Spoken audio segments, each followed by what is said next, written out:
Hello, everyone, and welcome to part one of the first Crease Analysis goalie draft guide. In this series, I've ranked and analyzed 32 different goalies out of more than 70 guys viewed and nearly 300 games watched total. The full written script is more than 12,000 words and 25 pages long, so any support on this video would be greatly appreciated. This video will outline my honorable mentions. These are all guys I believe to deserve to be on the radars of NHL teams and are even worth drafting in some cases.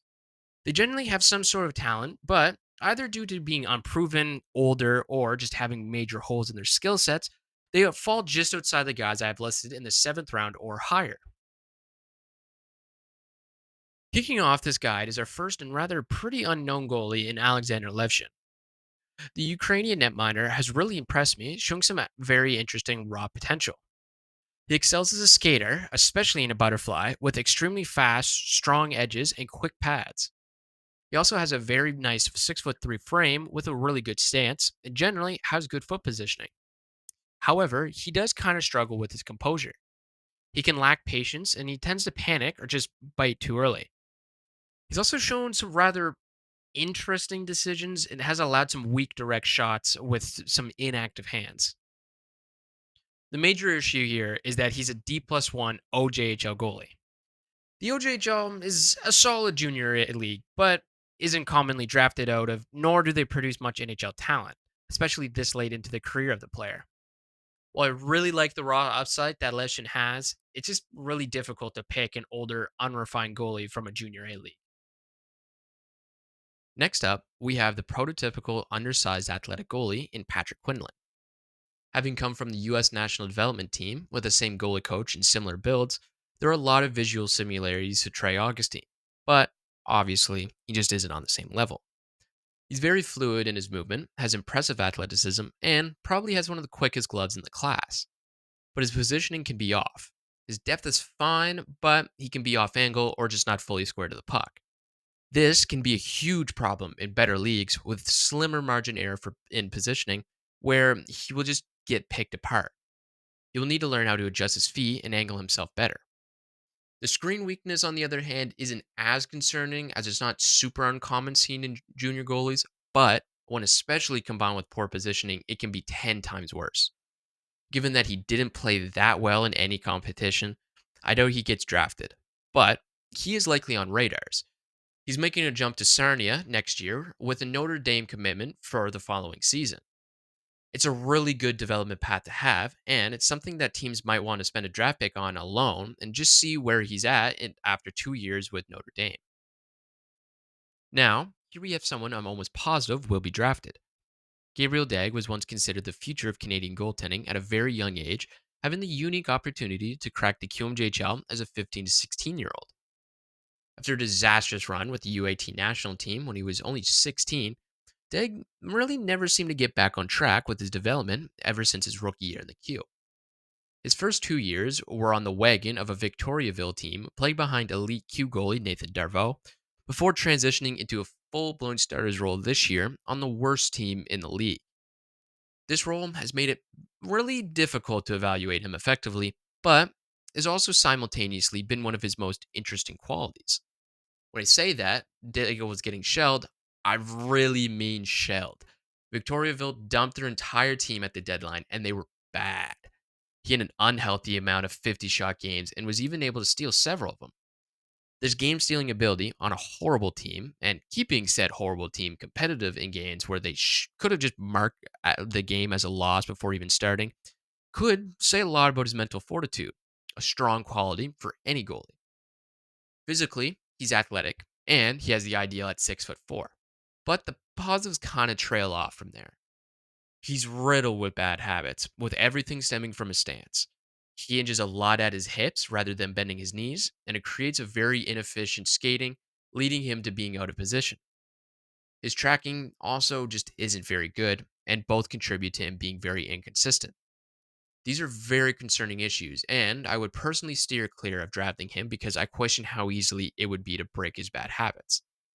He was much better than his peers at a young age, where he found a ton of success and opportunity, but a, a lot of it was attributed to his superior physical innate skills, where he became over reliant on them, building poor habits and that have become so ingrained.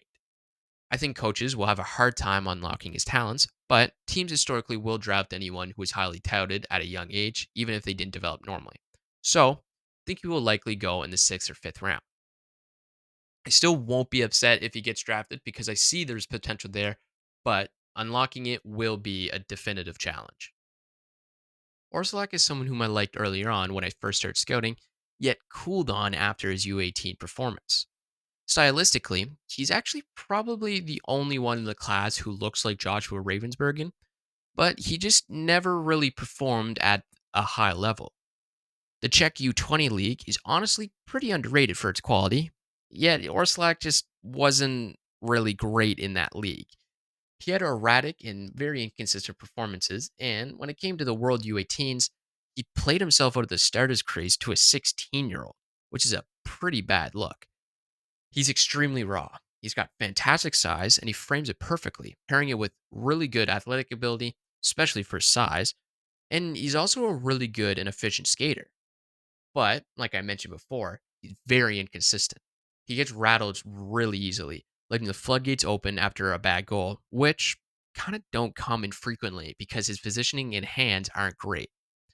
I know he gets picked because teams don't usually draft out of his league often, let alone guys who weren't dominant. But I could see him playing pro in Czechia in the next 2 years and garnering a lot of interest due to his size and mobility.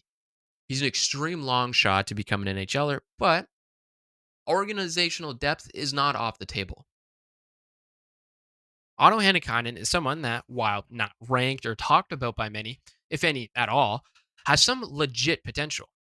His 6'4" size is paired well with a great efficient stance, a solid athletic base, great skating, and very good positioning and rebound control.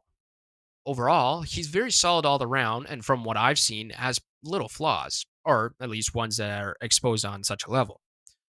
It's almost as if he's just too good for the U20 finish league right now and isn't being challenged enough. However, it seems like he's going to be playing on the top team of the organization next year in the Liga, which will be huge for his development. I really do like his raw potential, but he just hasn't displayed it on a genuinely competitive stage yet, so it's kind of hard to actually evaluate him as of now. The U20 Finnish League is just quite weak, and it struggled to produce NHL level goalies recently, with some seemingly promising ones getting drafted and then post draft are just all over the place. I feel like down the road, Hannakainen could be a steal of a pick if he were to be picked, but it's too hard to tell for right now. I would rather look at him in the Liga next year, and if he plays well, then he would be much worth a pick. But if he doesn't, then we can forget this ever happened. Andrei Trofimov, coming into the draft as a D+1 tandem goalie from the MHL, hasn't really been making many waves through the draft community. So why do I have him ranked? Well, in terms of skill set, he's quite solid. He's a guy that's above average at a lot, but doesn't really have mind blowing talent in any one area. His best two qualities are skating and tracking. He keeps his eyes glued to the puck and follows it without fail.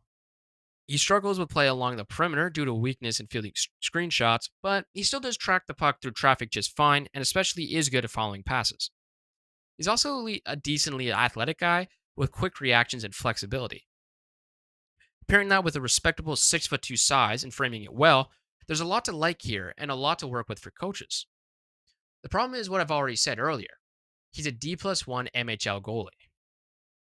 The Russian Junior League is rather weak for NHL level goalie development, and he's yet to see a starting role at an older age, making him somewhat of a wild card. He seems to be behind the year older Jaeger Kramsen for now, and there's no telling how his pro outlook will unfold with the top team. It makes him a rather risky pick, just like Hannakainen, with his future uncertain. But he has some good upside with few negatives that I've noticed at least, so he's worthy enough for a late pick. An NHL team that owns a prospect can hold more weight on where they play and give them more opportunity in Europe. So it would be better if a team took a flyer on him now instead of waiting 2 more years to see where he's at, like teams did with Ilya Nabokov. I could see him being much higher on my list on talent alone, but given the situation and his older age, I opt to keep him down here instead. Owen Brieon is someone I've come to like a lot later in the season. He was a highly promising goalie, given that he was great at 16 in the BCHL, which would have set him up ahead of most of his peers at that point. This year, however, he wasn't quite as good in the VCHL before transitioning to the Q after the NCAA merger midseason, where he was pretty solid. I like Breeson a lot for his projectability to the NHL, but he lacks a lot of that raw physical talent that would give him a serious ceiling. He's averagely athletic, if not on the lower end, and he's just not that fast. But he makes up for it in being very positionally sound and having a great frame at 6'3". He has a lot of poise and control in his play, which is promising for his future.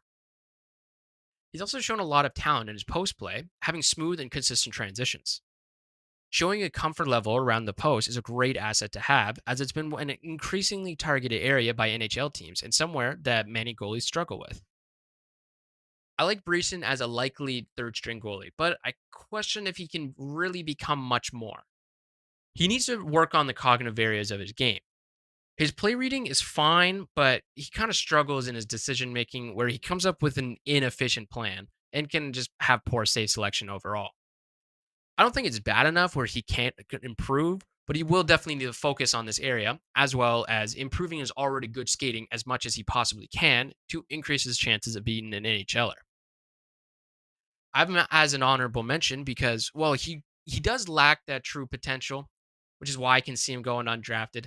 But he's also a lot more likely to become an impactful depth piece and play in the NHL than others I have ranked below him, which I think that could be seen as a pretty valuable asset for a team.